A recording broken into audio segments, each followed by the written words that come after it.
E para tratar essa imagem, a gente vai vir aqui com dois painéis para trabalhar.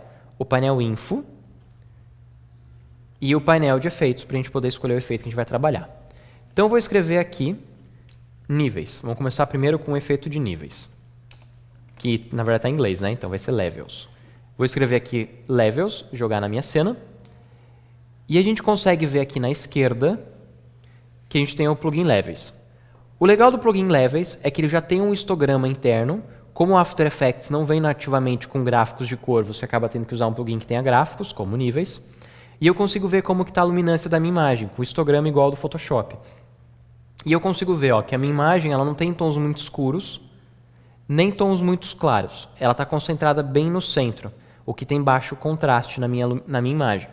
Se eu quisesse ter um contraste mais impactante, eu precisaria puxar esse tom branco para dentro desse gráfico, dizendo que eu quero que esse seja o meu nível de preto, e eu puxo esse ponto aqui mais para dentro. Então eu defini que aqui vai ser a minha saída do tom mais claro, e aqui vai ser a minha entrada do tom mais escuro. Eu estou definindo qual que é o ponto mais escuro, qual que é o ponto mais claro. E nessa parte do centro, eu defino os meios tons. Eu vou definir o quão claro que os tons do centro, dos meios tons, vão ser. Se eu quiser ver qual exatamente é o valor que está ficando na minha imagem, eu posso ver no painel Info. Quando eu paro o mouse em cima de um pixel, ele aparece as informações de RGB. Lembrando que numa imagem 8 bits, o tom mais claro é 255 e o tom mais escuro é 0. Que eu tinha explicado isso mais a fundo no do Premiere. Depois, se tiverem um pouco mais de curiosidade, dá para achar ali no site da Fotos TV, tem o curso completo. Aí tem um bloco lá só sobre tratamento de cor. Mas, basicamente, simplificando, 8 bits quer dizer que você tem 8 sequências binárias. Com 8 sequências de binárias, você fazendo um logaritmo, 2/8, você teria lá 256 tons possíveis. De 0 a 255, 256 tons. 0 sendo mais escuro, em RGB, e 255 mais claro. Então a gente consegue ver nesse pixel especificamente da imagem que ele está ali, vermelho 236, verde 240, azul 238. Então ele está quase no máximo de brilho. Na parte mais escura, eu vou vir aqui, por exemplo, na orelha dele, está 0, 0 e 0 em alguns pontos. Então ele está preto bem cravado, os tons brancos ainda não chegaram a estourar, que é melhor, evitar que não estoure a imagem. Beleza?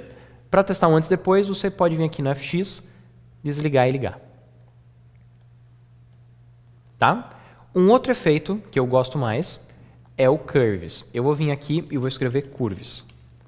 O Curves ele vai ter o mesmo sistema. Eu defino aqui qual que é o ponto de preto que eu quero, qual que é o ponto de branco que eu quero, e no centro eu posso adicionar quantos controles eu quiser para os meus tons. Enquanto no Níveis eu só tenho um ponto de controle para os meus tons, no Curves eu tenho vários pontos de controles para o meu tom. Então eu poderia vir aqui no Curvas e definir que eu quero nesse ponto a parte escura. Infelizmente ele não tem um histograma, então você não tem como saber, eu até vou deixar ali embaixo para copiar, que nesse ponto a parte escura, nesse ponto aqui a parte mais clara, aí eu vou olhar aqui no outro histograma para ver se ficou certinho, e aqui nos meus tons eu poderia fazer o que eu quisesse, por exemplo, escurecer um pouco mais o fundo, mas clarear o cachorro, ou escurecer aqui o cachorro e clarear mais o fundo. Você tem aqui bastante controle em como você vai compor aqui a sua curva de luminância. Um detalhe importante é que toda vez que você está usando um sistema de RGB, aqui de curvas, você está aumentando a luminância do canal vermelho, verde e azul ao mesmo tempo, o que vai impactar no resultado de cor da tua imagem. Então toda vez que você aumentar o RGB, você também aumenta a saturação. Não sei se você consegue ver que a cor fica um pouco mais viva. Então se você forçar demais o contraste, forçar demais o canal de cor, você vê que a cor vai ficar cada vez mais intensa, comparado com a cor original. Daí, às vezes, tem que fazer também um controle de cor para tirar um excesso de cor que acabe aparecendo na tua imagem. Beleza?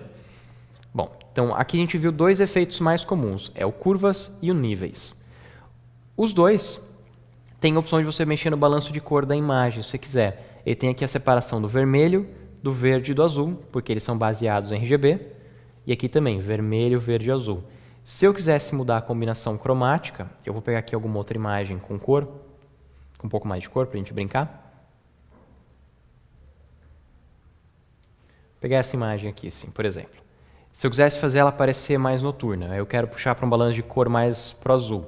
Eu poderia jogar o Curvas, daí eu vou baixar aqui o excesso de brilho. Sempre vai ser aqui, na esquerda, áreas escuras, No centro é os meus tons, na direita é os tons claros.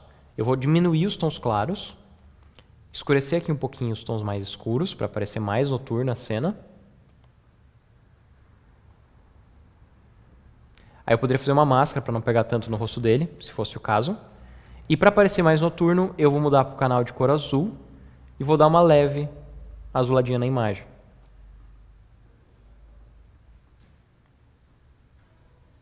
Tirando aquela cor mais quente da imagem. Poderia também vir no vermelho e talvez tirar um pouquinho aqui do vermelho. Aí.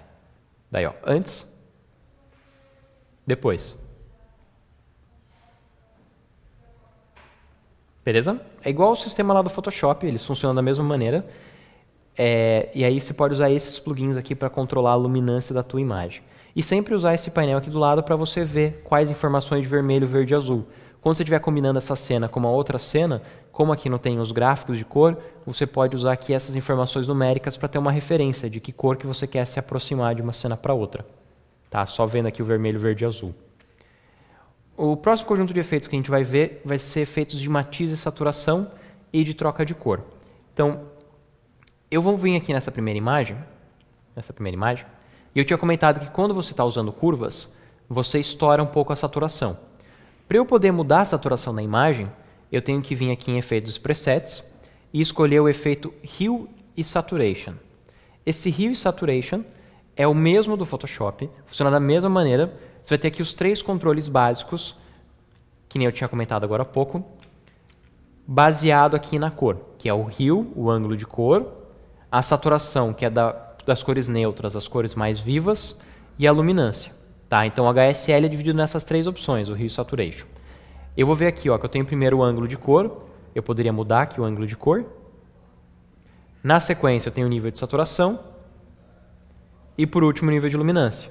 Então pensando em uma maneira correta de utilizar, ó, eu poderia vir aqui e baixar um pouquinho a saturação, para não ficar tão intenso, ele estava meio exagerado antes.